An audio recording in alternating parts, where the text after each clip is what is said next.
ኤአይን በሚመለከት የፈጣሪው ሐሳብ አድምጫዋለሁ። ስጋት የለበትም። 2025 የተሳካ ዘመን ነው።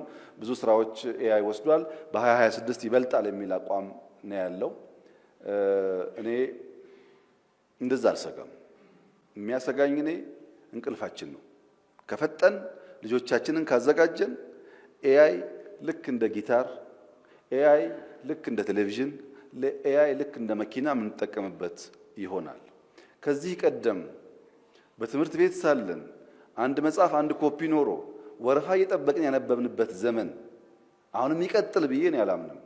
እሱ በጣም ስላግሽ ስለነበረ ስራ ይቀማል ኤአይ ብዬም አልሰጋም።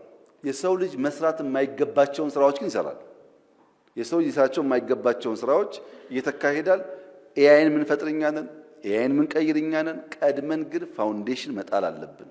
አሁን ለምሳሌ የኛን ኤአይ ሴንተር የኛን ሳይንስ ሙዚየም ኢትዮጵያውያን አይተው ስለሚሰጡት ፊድባክ እና ከሌላ ዓለም የመጡ የተሻለ ደረጃ ደርሰዋል የሚባሉ ሰዎች የሚሰጡት ፊድባክ አንድ አይደለም። ቤዚክ ፋውንዴሽኑ ኢትዮጵያ የተጣለ እንደሆነ ያምናሉ። ፖሊሲ ያለን፣ ስትራቴጂ ያለን፣ ለፐብሊኩ ሳይንስ ሙዚየም አለን። ሳይንስ ሙዚየማችን ቢሊየንስ የወጣበት ሳይንስ ሙዚየም ነው። ቢኮዝ ኢንፍራስትራክቸር ታለንት ነው። ታለንት ደግሞ መቅለል አለበት ልጆቻችን ጋር። ያ ካልሆነ ኮምፒት ማድረግ አንችልም የሚል እሳቤ አለ። አሁን የምንፈጥረው የኤአይ ዩኒቨርሲቲም ብዙ ችግር ለእኛም ለአፍሪካም እንደሚፈታ ይታመናል።